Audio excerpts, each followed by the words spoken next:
안녕하세요. 이번 시간에는 22번 보도록 합니다. 문제 번호를 말씀드리면 문제 번호는 그냥 계속 1년 번호로 쭉 계속 918번까지 가 있으니까 여러분들이 문제 번호 찾는 데는 어려움이 없을 겁니다. 22번 보시면은 형사소송법의 이념인 적정 절차의 원칙과 관련하여 옳은 설명은 모두 몇 개인가 그랬습니다. 자, 기억 보시면은요, 범죄의 피의자로 입건된 사람들에게 경찰 공무원이나 검사의 신문을 받으면서 신원을 밝히지 않고 지문 채취에 불응하면은 형사처벌을 통해서 지문 채취를 강제한다는 겁니다. 그러면 여러분들이 이러한 피의자로 입건된 사람들에게 지문 채취를 강제한다는 거죠. 여러분들이 지문 채취를 요거 강제하는 거 있죠? 요거는 영장 없이도 강제할 수가 있어요. 이거는 근거 규정이 있는 것이고요. 그리고 지문도 채취할 수 없으면 수사 못합니다. 그렇기 때문에 여러분이 이런 것들은 금방 영장주의 원칙에 위배되지 않는다. 그러면 맞는 지문이라는 걸 알 수가 있습니다. 자, 지문 채취는요, 근거 규정이 있다. 적법하게 채취할 근거 규정이 있다. 그리고 지문 채취할 때까지 영장이 적용되는 건 아니에요.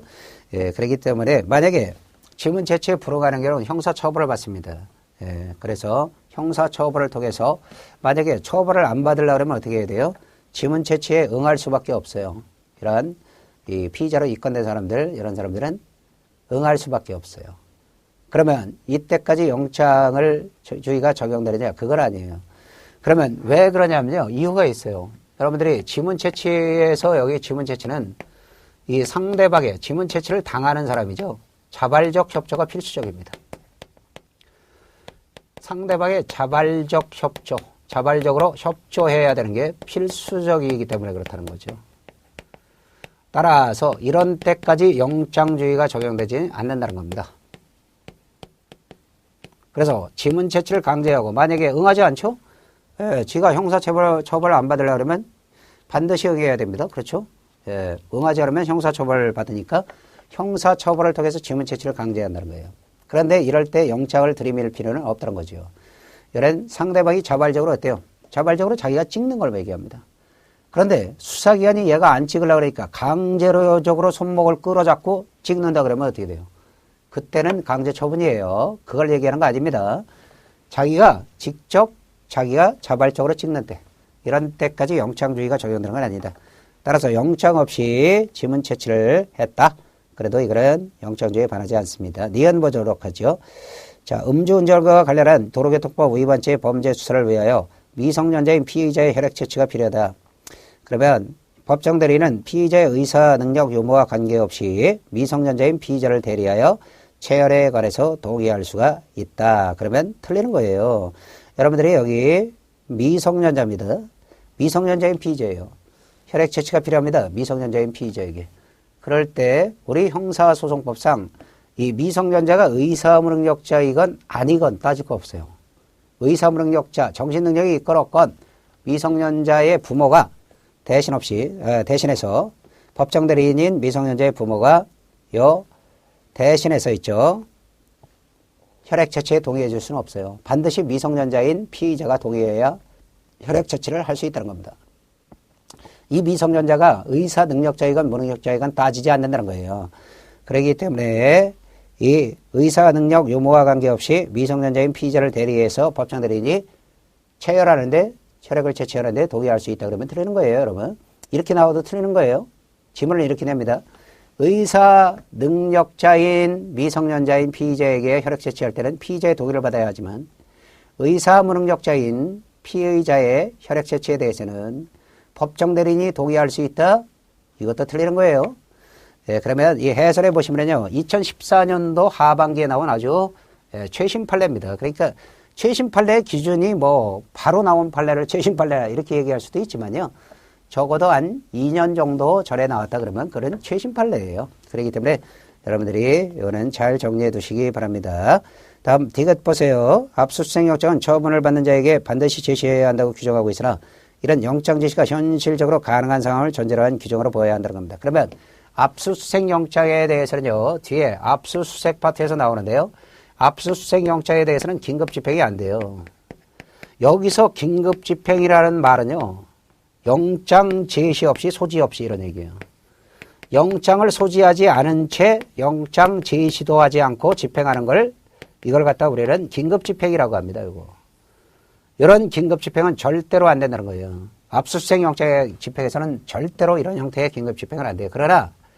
그러나 뭐는 가능하냐면요. 압수수색 영장을 집행할 때도 압수수색 영장입니다. 집행을 할 때도 영장은 소지했으나 영장을 제시하지 않고 집행하는 거 이런 형태의 집행은 가능하다는 겁니다. 이게 바로 2015년도 초에 나왔던 이석기 의원 사건이 되겠습니다. 그래서 이거는 이석기 의원에 대해서 압수수색 영장을 집행하러 갔는데요. 영장을 들고 갔어요. 수사기관이. 그러나 영장을 집행받는 이석기 의원 측이 여기서 제시할 수 없는 사정이 있었어요. 영장 집행을 받는 피처분자죠. 이분이 현장에 없거나 있다 할지라도 발견이 곤란한 발견을 할 수 없는 이런 사정이 있다 그러면 영장을 제시할 수 없죠. 그런 사정이 있을 때는 압수수색 영장 제시 없이 집행할 수 있다는 얘기가 되는 겁니다. 따라서 디귿은 맞죠. 리얼은 틀리는 짐은 디귿은 맞고. 리얼도 이것도 중요한 판례입니다. 2014년도에 나온 중요한 판례인데요. 선거관리위원회 위원 직원이 선거범죄를 조사하면서 관계인에게 진술이 녹음된다는 사실을 미리 알려주지 않고 진술을 녹음했다는 겁니다. 그러면 이런 알려주지 않고 녹음한 그런 절차에서 수집한 증거는 뭐다? 이런 의수증이다. 위법 수집 증거로서 증거 능력이 없다는 거예요. 그런데 증거 능력이 있다 그래서 틀리는 거죠. 얘는 왜 그러냐 하면요. 선거관리위원회 위원 직원이 조사를 받는 피조사자에게 알려줘야 할 사항에는요. 당신의 진술이 녹음됩니다. 이것도 알려줘야 된다고요. 녹음됩니다. 이것도 알려줘라. 그걸 알려주지 않으면 어때요? 얘는 증거 수집 절차에서 중대한 위법을 저지른 겁니다. 따라서 알려주지 않고 이 사람의 진술을 얻었다. 피조사의 진술을 얻었다. 그 다음에 녹음 파일을 얻었다. 이런 것들은 다 증거 능력이 없습니다. 의수증이기 때문에. 따라서 리얼도 틀렸죠. 옳은 설명은 기억, 디귿 두 개가 정답이 됩니다. 그 다음에 23번 보도록 하죠. 적정 절차 원칙에 대한 설명 중 가장 적절하지 않은 것을 고르라 그랬습니다. 여러분들이 적정 절차의 원칙에 관해서는 요 관련된 판례들이 시험 문제에 출제돼요. 그러니까 이런 건 대비하셔야 됩니다. 1번 보세요. 헌법 12조 1항 후문에 규정되어 있는 적법 절차가 뭐냐? 이런 적법 절차의 원칙에서 적법 절차라는 건요. 법률이 정한 절차와 그 실체적 내용이 모두 적정해야 함을 말하는 것이다. 그러면 맞는 얘기예요. 1번 지문은요. 이거예요. 이 절차의 형식적 적법성뿐만 아니라 적법 절차라는 건 형식적으로 적법해야 할 뿐만 아니라 플러스 뭐까지 실체적 적정성도 갖춰야 된다는 겁니다. 실체적 적법성 또는 적정성도 갖춰야 된다는 거예요. 실체적 적법성이라는 거는요. 내용도 적정해야 된다는 거예요. 법률의 내용도 적정해야 된다는 거죠. 적정 절차의 원칙은 형사 절차는 적정 절차에 따라야 한다는 거예요. 인권 보장이 되는 적정 절차에 따라야 한다. 그러면 이때 형사소송 절차는 형식적 적법성이라는 건 법률에 규정된 절차 그대로 따라야 되고 내용도 적정해야 된다는 겁니다. 그게 실체적 적법성도 갖춰야 된다는 거죠.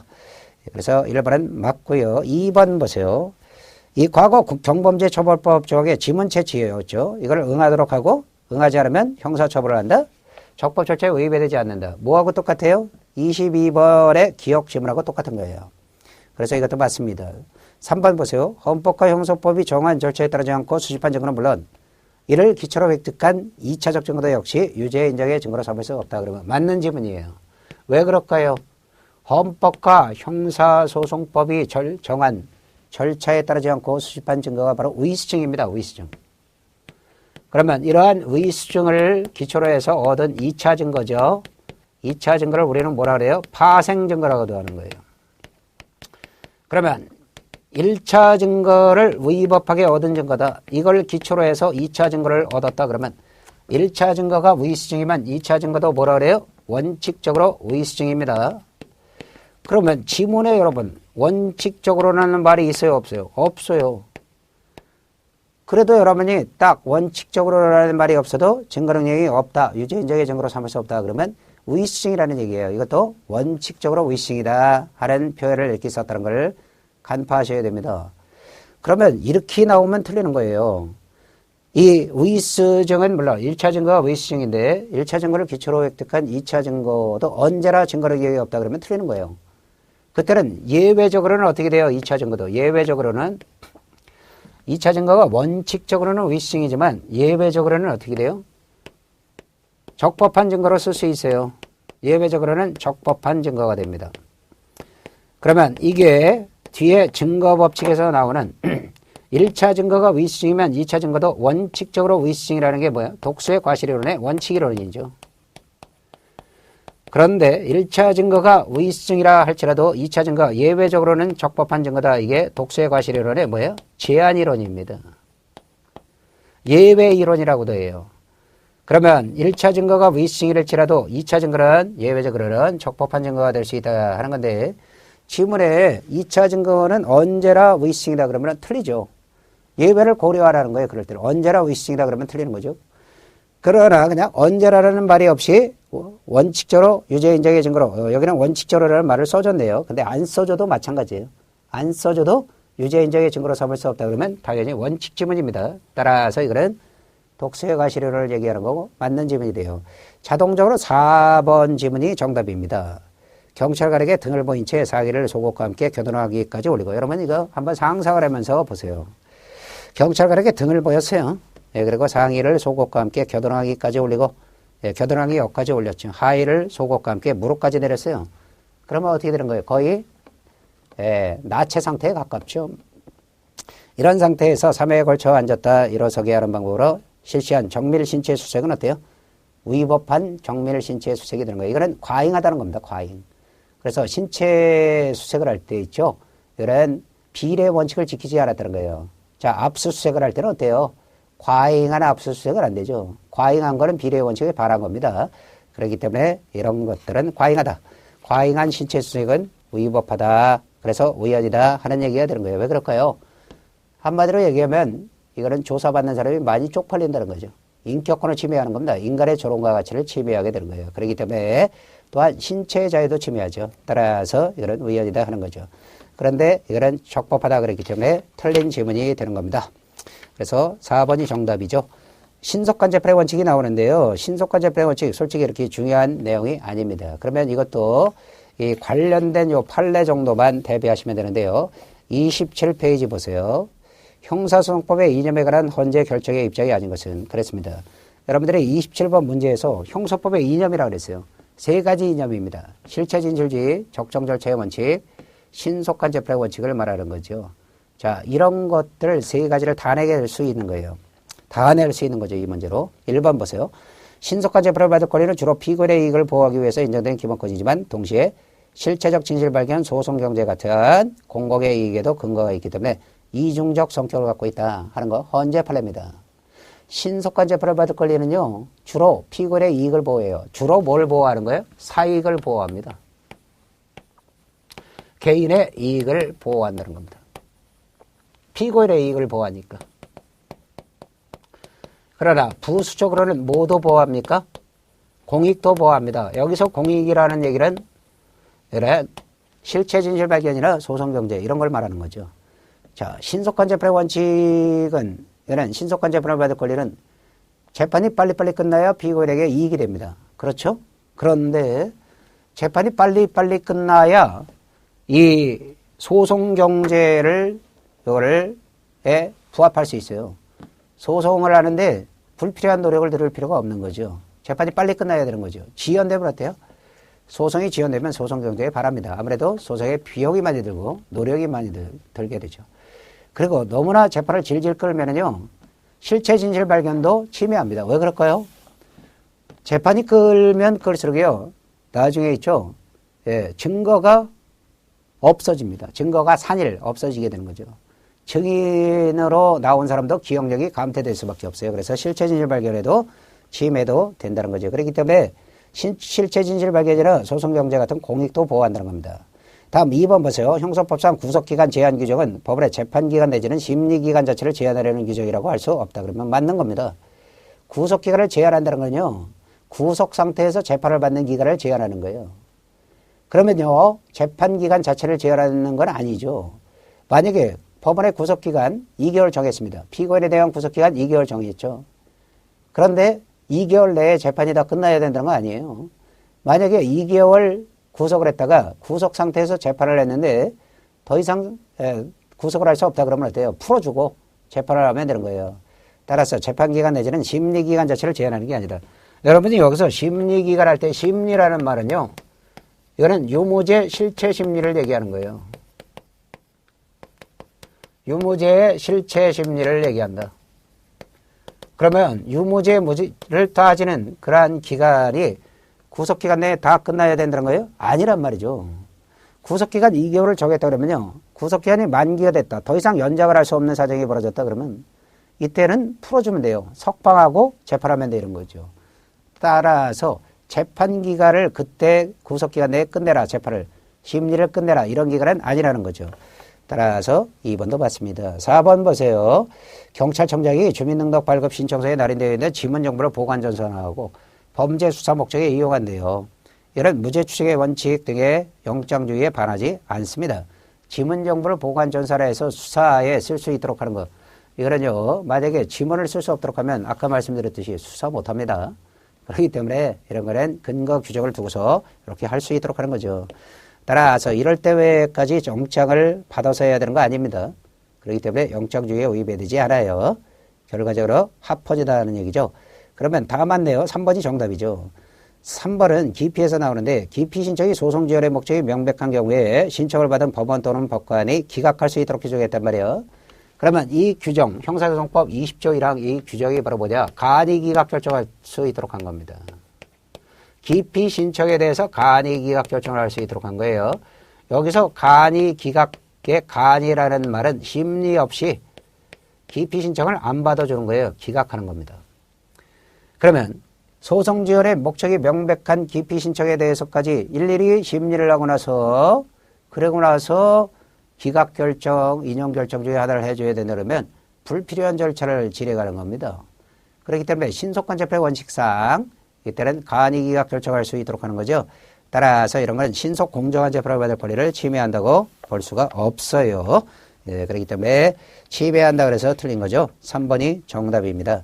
이제는 제2절 형사소송의 기본구조 나오죠. 거기에 로마자 1번 의 및 형사소송 구조에서 규문주의와 탄핵주의가 서로 대응됩니다. 규문주의와 탄핵주의에 관해서 보는데요. 자, 규문주의와 탄핵주의에 관해서는 국가직 시험에서 여전히 출제되고 있습니다. 그래도 가장 최근에 출제된 것은 12년도 국가직 7급이에요. 그런데 이게 잘 출제되지 않는 영역이 돼버린 거예요. 잘 출제되지 않는 영역이 돼버렸는데 여전히 출제가 남아있는 것은 국가직에서 남아있다 하는 거죠. 그러면 제가 말씀드리고자 하는 것은 이 경찰직과 법원직 하시는 분들은 이 부분을 가볍게 터치하고 넘기셔야지 집착할 필요가 없고요. 국가직 하시는 분들도 빨리빨리 풀고 넘기면 되는 겁니다. 예, 그리고 순경시험, 경찰 승진 이런 거 하시는 분들은 법원직 하시는 분들은 이거는 스킵해도 돼요. 시간 없을 때는 넘어가고 그냥 시간이 있을 때 한번 가볍게 터치하는 정도로 대비하면 되겠다 하는 거죠. 29번 보세요. 이 국가직엔 여전히 나오기 때문에 국가직 하시는 분들은 그래도 좀 문제를 풀어보시긴 해야 돼요. 빨리빨리. 자, 29번. 탄핵주의에 대해서 옳지 않은 걸 고르라 그랬습니다. 여러분들이 형사소송 구조는 탄핵주의와 대립되는 게 바로 뭐냐? 규문주의가 대립돼요. 그러면 논리적으로는 규문주의와 탄핵주의가 대립된다. 이렇게 쓰는 게 논리적이죠. 역사적으로 규문주의가 먼저 나왔고 규문주의에 대한 반성으로 나온 게 탄핵주의입니다. 그러면 탄핵주의 소송구조가 갈라지는 게 직권주의와 당사자주의입니다. 여러분들이 직권주의와 당사자주의는 규문주의에서 갈라져 나왔다 그러면 큰일 납니다. 이런 탄핵주의 소송구조에서 나온 겁니다. 그러면 탄핵주의라는 거는요. 뭐냐면 소추기간과 재판기간이 똑같은 거예요. 그러면 소추기간과 재판기간이 똑같은 걸 탄핵주의라고 하는데 여기서 소추기간이 고을의 원님입니다. 옛날에 사또죠. 사또가 소추해서 사또가 재판하는 걸 말합니다. 그러면 옛날에 원님 재판이 규문주의입니다. 우리나라도 조선시대까지 이걸 했어요. 형사소송 구조에서. 그러나 이제는 사라져버렸죠. 역사의 이슬로 사라져버렸죠. 탄핵주의는요. 반대로 소추기간과 재판기간을 철저히 분리합니다. 다르다는 거죠. 소추기간이 바로 뭐예요? 검사입니다. 통상 검사가 소추하도록 해요. 재판기간은 법원에서 재판하도록 하는 거죠. 그래서 규문주의 하에서는 자기가 소추하고 원님 자기가 소추하고 자기가 재판하기 때문에 고문이 성행합니다. 예, 저럼 나오면 이방을 시켜서 죄인을 대령하라 그런단 말이에요. 그러면 이방이 죄인을 대령했나이다. 이렇게 간드러진 목소리로 얘기합니다. 그러면 이방이 죄를 대령하면 예 사또 죄인을 대령했나이다. 그러면 이때부터 바로 들어가는 게 뭐예요? 사또가 내 죄를 내가 알렸다 그래요. 피고인한테. 사또가 소추한 거예요. 이방은 사또가 시키는 대로 하는 수족에 불과합니다. 그렇기 때문에 사또가 소추하고 사또가 재판하죠. 그러면 여러분 생각해 보세요. 이런 말이 있어요. 대한민국 검사들 중에서 만약에 검사가 소추기간인데 검사가 소추했는데 피고인이 죄가 없다고 생각하고 소추하는 검사는 하나도 없어요. 그러니까 소추를 할 때는 소추기관에 자존심이 있단 말이죠. 그래서 얘가 유죄라고 예단을 갖고 들어가요. 그러니까 자백하라. 내 죄를 내가 알렸다. 불어라. 안 부르면 어떻게 돼요? 고문을 합니다. 저놈을 매우 쳐라. 예. 또는 주리를 틀어라. 그래서 사지를 찍고 별지랄 다 한다고요. 그리고도 안 부르면 나중에 인도로 지져라. 이렇게 고문을 해서 자백을 받아내게 된단 말이죠. 따라서 이거는 인권침해가 너무 많이 되니까 이거에 대한 반성으로 탄핵주의가 나온 겁니다. 그러면 탄핵주의에 대해서 옳지 않은 거 고르라 그랬죠. 1번 보세요. 재판기간과 소추기간을 분리하여 소추기간의 공소제기에 의해서 법원이 절차를 개시하는 주의를 말한다. 이거예요. 바로. 재판기간과 소추기간을 철저히 분리합니다. 통상 탄핵주의를 취하는 오늘날 문명국가는 검사주의를 취합니다. 검사가 소추하고 법원이 재판을 하는 그러한 구조가 되는 거죠. 2번 보세요. 피고인도 소송의 주체로서 지위를 가지는 소송구조다. 맞습니다. 이 규문주의 하에서는 일방적으로 피고인이 어때요? 심리를 받는 객체예요. 그래서 원님이 피고인의 위에서 동청이라는 있죠. 원님의 집무실인 동청이라는 데서 재판도 합니다. 그때 원님이 위에 딱 상전으로 앉아서 피고인을 내려다보면서 내 죄를 내가 알렸다. 꿇어앉은 피고인에게 그러죠. 피고인은 여기서 아무런 권리가 없습니다. 그냥 심리를 받는 객체에 불과하게 되는 거죠. 그런데 탄핵주의 소송구조화에서는 어떻게 되는 거예요? 이 검사가 소추한 걸 법원은 어떻게 할 수 있어요? 검사가 소추한 내용을 법원은 어떻게 할 수 있어요? 이걸 탄핵할 수 있습니다. 검사 말이 틀렸다. 이렇게 꾸짖을 수 있어요. 탄핵은 꾸짖는다는 얘기거든요. 검사, 당신이 주장하는 거 틀렸어. 그래서 이 피고인도, 피고인은 소송의 주체성을 부여받아서 권리와 의무를 갖게 되는 거죠. 3번, 우리 형사법은 국가소추주의에 의한 탄핵주의 소송구조를 채택하고 있어요. 맞습니다. 오늘날 문명국가는 다 탄핵주의를 취하고 있습니다. 왜 그럴까요? 규문주의가 너무 고문이 성행해서요. 인권침해가 너무 심했던 거예요. 피의자 피고인에 대한 인권침해가 너무 심했기 때문에 반성으로 탄핵주의가 나온 겁니다. 그리고 우리나라는 문명국가입니다. 대한민국은 어디까지나 문명국가예요. 따라서 국가소추주의를 취하고 있고 국가소추주의라는 것은 국가기관인 검사가 소추기관이 되죠. 그리고 탄핵주의를 취하고 있다는 거죠. 그러면 다 맞네요. 4번이 정답이 되겠습니다. 틀린 거. 소송에서의 주도적 지위를 법원에게 인정하는 직권주의 소송구조와 대립하는 개념입니다. 큰일 날 얘기라고 그랬죠. 자, 탄핵주의와 대립되는 거는 규문주의라고 그랬어요. 직권주의와 당사자주의는 뭐예요? 탄핵주의에서 갈라져 나온 겁니다.